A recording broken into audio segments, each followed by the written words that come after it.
दोस्तों, कैसे हैं। मैं Sanjay Kumar Rai Bihar board study group channel में आपका स्वागत करता हूं। और आज का जो हमारा टॉपिक है वो क्लास 10 का पॉलिटी का ये लास्ट चैप्टर है। तो आज आप लोगों का क्लास 10 का राजनीति शास्त्र खत्म हो जाएगा। उसके बाद में कल से ज्योग्राफी और देखते हैं कौन से सब्जेक्ट चालू करेंगे, तो आपको बता देंगे, ठीक है।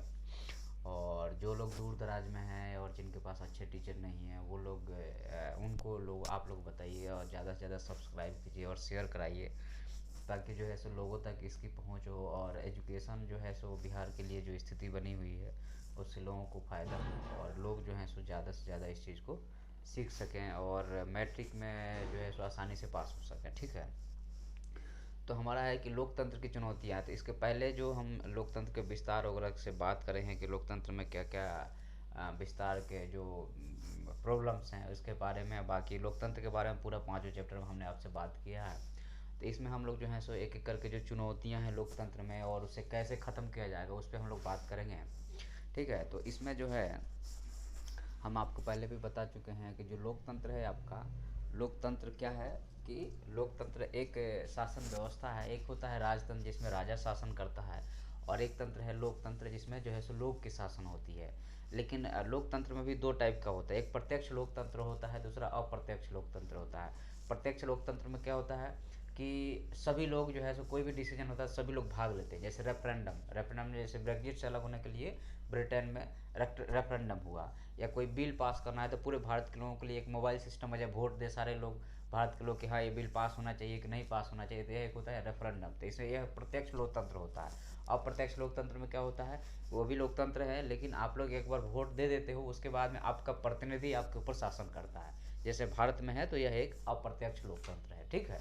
तो अब यहाँ है कि अगर हम परिचय में देखते हैं तो इसमें चुनौती जो है सो देखिए, कहीं भी आप चुनौती का मतलब क्या होता है, चुनौती का सिंपल मतलब होता है प्रॉब्लम। आपको किसी भी चीज़ से क्या समस्या है तो समस्या का समाधान भी है। तो आपको सिंपल जो है सो कभी भी मान लीजिए कि अगर क्वेश्चन आता है, यह क्वेश्चन आप बारीकी से अगर समझें कि भारतीय लोकतंत्र में क्या समस्याएं हैं या भारतीय लोकतंत्र की क्या क्या चुनौतियां हैं उसको इंगित करें, तो सबसे पहले भारतीय लोकतंत्र की चुनौतियों को लिखने से पहले आपको भारतीय लोकतंत्र को डिफाइन करना पड़ेगा। चुनौतियों के बारे में जो है सो भारतीय लोकतंत्र और चुनौतियों के बीच में क्या प्रॉब्लम है, क्या मतलब कि रिलेशन है, उसको दिखाना पड़ेगा, फिर आप लिखना चालू करेंगे। तो एग्जामिनर जब उस कॉपी को चेक करेगा, हालांकि चेक करने वाले भी आधे ज़्यादा वैसे ही हैं, लेकिन जो सही चेक करने वाले हैं तो पढ़ते हैं तो समझ जाते हैं कि नहीं लड़का पढ़ा है या इस मतलब इस बच्चे को नॉलेज है, फिर वो अच्छे मार्क्स है आपको। और जनरली जो है सो होता क्या है कि आप किसी भी क्वेश्चन के साथ में आप अन्याय मत कीजिए। अन्याय करने का मतलब मेरा ये है कि जो डिमांड है वही लिखिए, बिना मतलब की चीज़ें मत लिख दीजिए कि पूछा कुछ और जा रहा है लिख कुछ और आ गया। तो अब पूछा कुछ और जा रहा है और लिखेंगे वही जो पूछा जा रहा है, इसके लिए आपको पढ़ना पड़ेगा ना। तो मेन चीज़ ये है। तो अब इसमें है कि परिचय में जो है सो हम चुनौतियों के बारे में देखते हैं। तो आपका जो है सो मूलभूत सुविधाओं को दूर रखना, राजनीतिक व्यवस्था सही नहीं है, नेता संविधान के अकॉर्डिंग काम नहीं करते हैं।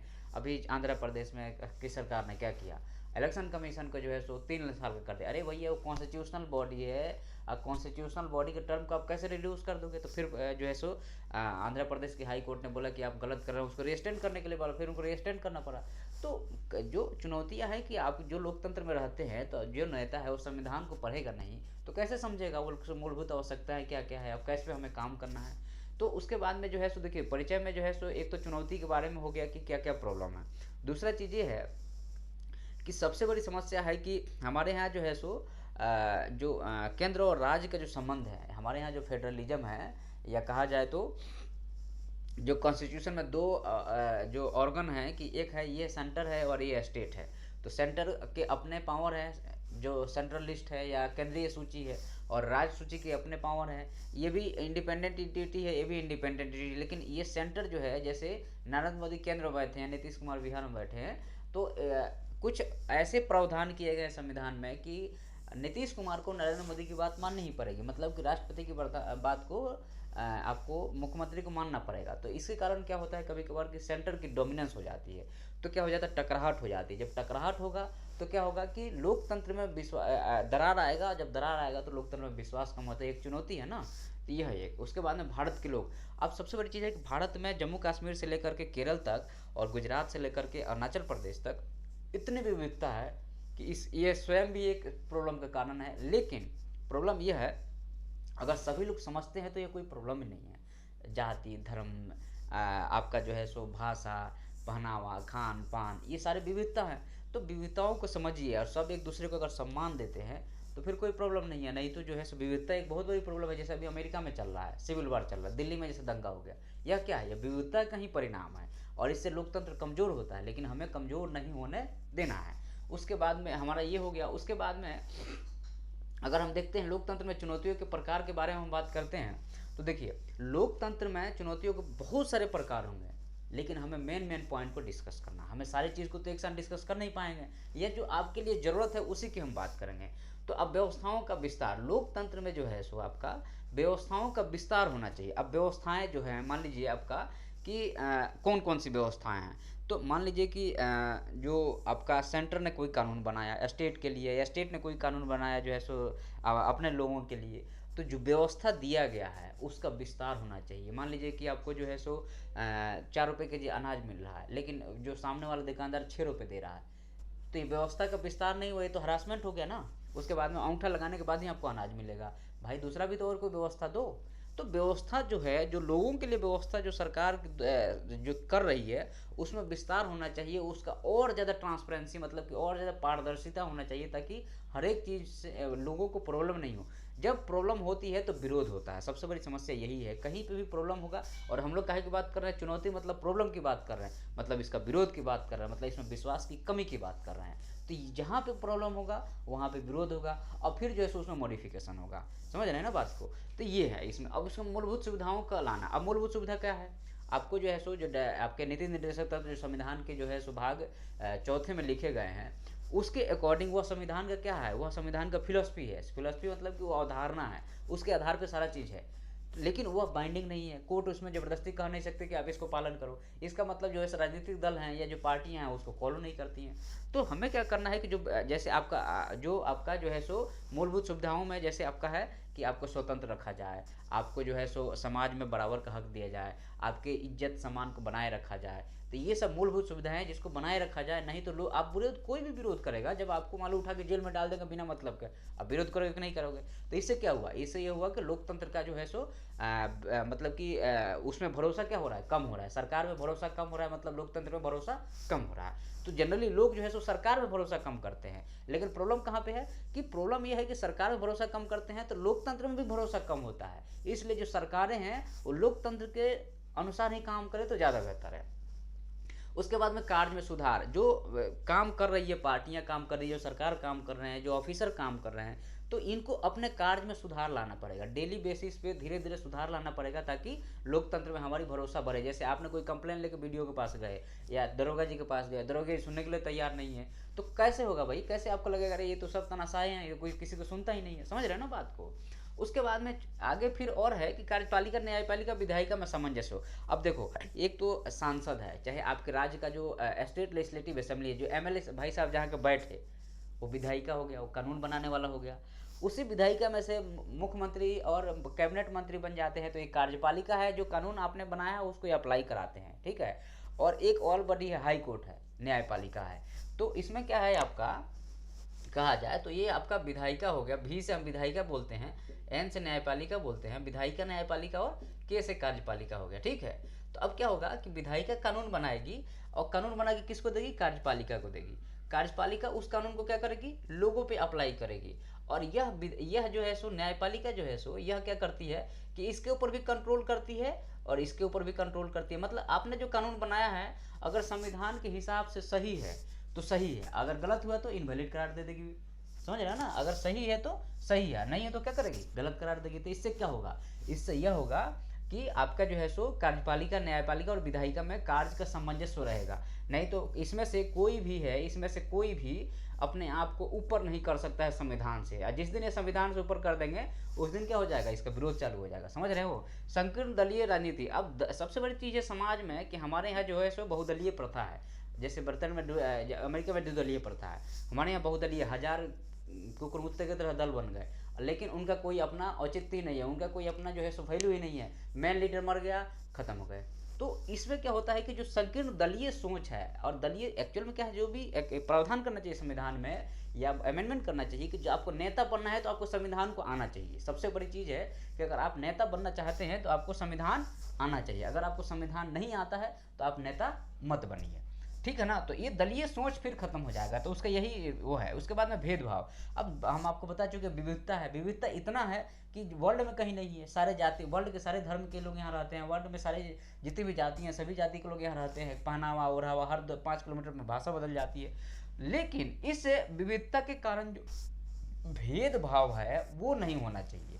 अगर वह होगा तो फिर प्रॉब्लम होगा, तो उसे हमें ख़त्म करना पड़ेगा। हमारी जो विविधता है वही हमारी क्या है, वही हमारी पूंजी है, क्योंकि विविधता में भी हम एक रह रहे हैं। आज 50 साल हो गया, अंग्रेज से हम लोग लड़े, विविधता था फिर भी लड़े ना भाई, जीते ना, स्वतंत्र हुए ना। तो और हमने संविधान भी बनाया अपना, लेकिन वही विविधता हमारा क्या है, आज जो हमारा पावर है, शक्ति है, उसमें हमें साथ में रहना चाहिए। और उसका जैसे मान लें हिंदू मुस्लिम सिख ईसाई है, सभी लोग एक दूसरे के धर्म का सम्मान करें तो कोई प्रॉब्लम ही नहीं है। लेकिन यहाँ पे है हम आगे हैं तो हम आगे हैं, ऐसा करने से आप जो है सो क्या होगा, कुछ होगा नहीं, आप ज़बरदस्ती परेशान रहोगे। अच्छा, दूसरा चीज़ है कि चुनावी खर्चा। चुनावी खर्चा से मतलब यहाँ पे यह है कि मान लीजिए कि आपको जो है सो किसी के पास में बहुत पैसा है तो सबको पैसा ही दे दिया। पैसे भी बिहार में आजकल तो लोग दे ही देते हैं, दारू पिला के वोट ले लेते हैं।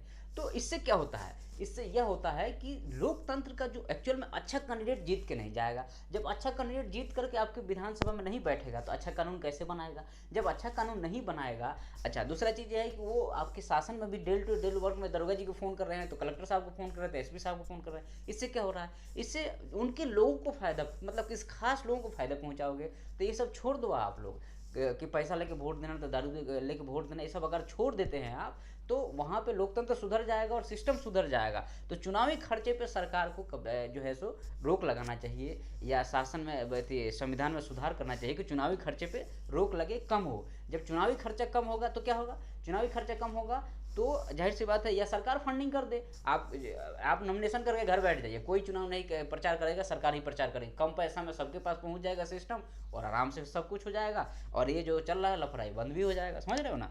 उसके बाद में गठबंधन की राजनीति, अगर मान लीजिए कि आपको जो है सो बढ़िया से मतलब कि आपको पूरा वोट नहीं मिला, आपने जैसे एक दिन हम चर्चा कर रहे थे इसके पहले क्लास में, महाराष्ट्र में बीजेपी और शिवसेना दोनों ने मिलकर लड़ा। लोगों ने बोला कि ये सरकार बनाएंगे, जब जीते थे ये बोले कि हमारे मुख्यमंत्री होंगे, ये बोले हमारे मुख्यमंत्री होंगे। अरे भाई ये इंटरनल कंप्लेन है ना, इंटरनल सुलझा लो ना, नहीं शिवसेना ने किसी और के साथ सरकार बना ली। ये धोखा है, इसलिए धोखा है क्योंकि आपने जनता के बीच में जाके जो वादा किया था उसका तोड़ दिया। तो लोकतंत्र में इससे विश्वास कम होता है, मतलब समझ रहे हो ना।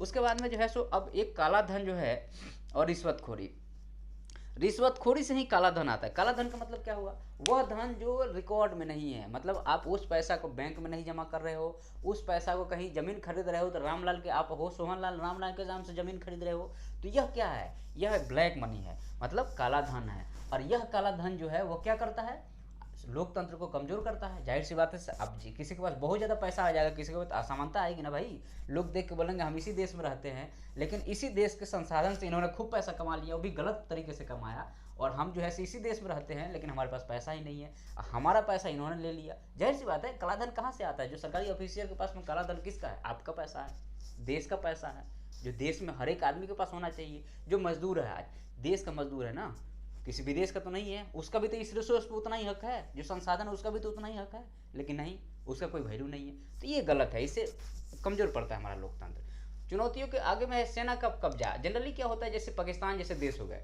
या म्यांमार जैसे देश हो गए, चाइना जैसे देश हो गए, तो ये लोग क्या करते हैं, इनका सेना का कब्जा है। जब सेना का कब्जा होगा तो क्या होगा, डिक्टेटरशिप आएगा, तनाशाही आएगी, तनाशाही आएगी तो लोकतंत्र का कोई वैल्यू ही नहीं है। जब देखो तब पाकिस्तान में सेना कब्जा करके बैठ जाती है, वोटिंग होता है ना, कुछ होता है, तो वहाँ लोकतंत्र है ही नहीं। वही हमारा भारत देखो, आज तक नहीं हुआ, ठीक है ना। उसके बाद में जो है सो जबरदस्ती का लोकतंत्र। जबरदस्ती का लोकतंत्र का मतलब है कि दिखावा कर रहे हैं, लोकतंत्र का है नहीं लोकतंत्र। जैसे अभी इंडिया में कुछ ऐसे नेता हैं जो दिखावा करते हैं कि हम लोकतांत्रिक हैं, लेकिन वो है नहीं।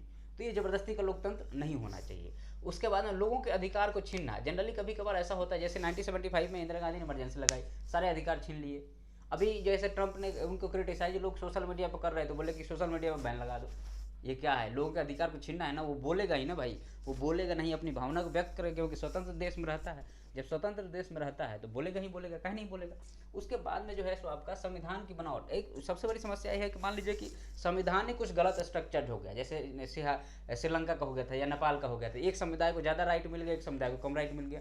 तो यह भी एक प्रॉब्लम है, इसको भी सॉर्ट आउट करना पड़ेगा कि संविधान की गलत स्ट्रक्चर नहीं होना चाहिए, नहीं तो लोकतंत्र खतरे में आ जाएगा। उसके बाद में है लोकतंत्र के लोकतांत्रिक अधिकार, जो लोकतंत्र फंडामेंटल राइट जो है सो आपको 13 से लेकर 29, 14 से लेकर 29 तक जो फंडामेंटल राइट दिए गए हैं, 14, 15, 16, 17, 18, 19, 20, 21, 22, 23, 24, 25, 26, 27, 28, 29, 30 तक जो, और 32 में जो राइट दिए गए हैं, तो वह राइट जो है सो लोकतंत्र को क्या देते हैं, आधार प्रदान करते हैं।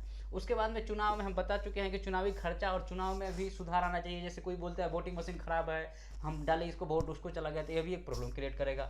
उसके बाद संघवाद, जो हम पहले बता चुके थे कि राज्य और सेंटर के बीच का रिलेशन, तो वो भी बराबर होना चाहिए, उसमें भी कोई प्रॉब्लम नहीं होना चाहिए। ऐसा ना हो कि सेंटर राज्य पे हावी हो जाए, जबरदस्ती का प्रेसिडेंट रूल लगा दे, ये नहीं होना चाहिए। उसके बाद में राजनीतिक संगठन जो है सो हमने बताया, यहाँ पे जो है सो आपका यहाँ दलीय जो राजनीति है, राजनीतिक संगठन का भी एक अच्छा बेस होना चाहिए, कोई गड़बड़ सरबड़ काम राजनीतिक संगठन नहीं करे जिसके कारण जो है लोगों को प्रॉब्लम हो। राजनीतिक सुधार करना, मतलब राजनीतिक सुधार करने का मतलब कि जो राजनीतिक दल हैं उसमें कुछ ऐसा होना चाहिए कि उसके अंदर, जैसे मुलायम सिंह की पार्टी है, लालू यादव की पार्टी है, तो बेटा बन गया सीधे, या पासवान की पार्टी में उनका बेटा सीधे अध्यक्ष बन गया, या सोनिया गांधी का बेटा अध्यक्ष बन गया। ये क्या है यहाँ, जब तुम खुद ही लोकतंत्र की बात कर रहे हो, जब तुम्हारे खुद के घर में लोकतंत्र नहीं है, तुम्हारे खुद के पार्टी में लोकतंत्र नहीं है। लोकतंत्र का मतलब है कि कोई अनजान आदमी को अध्यक्ष बनाओ ना, 50 साल से तुम ही अध्यक्ष बन बैठे हो, तो ये तो गलत है ना, ऐसा नहीं होना चाहिए। उसके बाद में बोलते चीन की एक सत्ता पार्टी, अब ये है कि विदेशों की अगर बात करते हैं तो चीन में एक सत्ता पार्टी है, तो कोई मतलब नहीं है लोकतंत्र का। अगर भारत में बोल दिया जाए कि बीजेपी हमेशा चुनाव लड़ेगी और जीतेगी, तो उस लोकतंत्र का कोई वैल्यू नहीं है। उसके बाद सरकार बोलता है कि राष्ट्रीय अंतर्राष्ट्रीय संस्थाएं, जैसे आपका वर्ल्ड बैंक हो गया, IMF हो गया, तो ये सारी संस्थाओं में लोकतंत्र नहीं है, क्योंकि इसका अध्यक्ष हमेशा या तो यूरोपीय देश चुनते हैं या फिर अमेरिका चुनता है, तो यहाँ पे लोकतंत्र है ही नहीं। जैसे सिक्योरिटी काउंसिल में 5 मेंबर परमानेंट है, काहे का भैया वो यूनाइटेड नेशन जनरल काउंसिल काहे का है भैया, जब वहाँ पे 5 लोग उसके परमानेंट ही हैं। भारत को भी दो, जितने जो लोग आगे बढ़ रहे हैं उनको दो, जिसका जब टर्न आए तो उसको दो। उसके बाद में जो है सो सरकार का सरकार एवं देखो, सरकार में अगर कोई गलत काम होता है लोकतंत्र में, तो हमने बोला कि प्रॉब्लम मतलब विरोध मतलब सुधार। तो लोग क्या करते हैं, विरोध करते हैं, तो उसके कारण क्या होता है, गृह युद्ध चालू हो जाता है। गृह युद्ध का मतलब क्या है कि 2 समुदाय के लोग को लड़ने लगा, बड़े स्केल पर लड़ने लगे। जैसे कि इंडिया में पहले हिंदू मुस्लिम लड़ते थे, उसको गृह युद्ध बोलते हैं। आप जाओगे वहाँ पे श्रीलंका में जाओगे तो इधर नॉर्थ ईस्ट में तमिल रहते हैं, इधर सिंहाला रहते हैं, भाषा को लेकर लड़ने लगते हैं। तो जहाँ पे भी ये होता है, इसके कारण क्या होता है, लोकतंत्र कमजोर होता है, वहाँ की व्यवस्थाएं कमजोर होती है, और उससे क्या होता है कि बहुत ज़्यादा प्रॉब्लम क्रिएट होता है। उसके बाद में कर जो है सो एक देखो, आप टैक्स देते हो, जैसे आप पैसा कमाते हो, जब पैसा कमाते हो तो सरकार उस पर टैक्स लेती है। एक लिमिट मान लो 6 लाख का है, कि 6 लाख से ज़्यादा आप साल भर में कमाओगे तो उस पर 10% का टैक्स देना पड़ेगा। तो वो एक होता है, ये प्रत्यक्ष कर में आता है। या प्रत्यक्ष कर में क्या आता है, जैसे आपने 2 रुपये का बिस्किट खरीदा, अनिल अंबानी भी 3 रुपये का पार्ले जी मान लो खरीदते हैं, आप भी 3 रुपये का पार्ले जी खरीदते हो, तो टैक्स तो तुम दोनों दे रहे हो, लेकिन अनिल अंबानी के पास कितना पैसा है, उससे ज़्यादा टैक्स लेना चाहिए ना, लेकिन ऐसा नहीं होता है। तो ये क्या है, ये अप्रत्यक्ष कर है, क्योंकि हमको पता नहीं है कि वो टैक्स कहाँ से आ रहा है।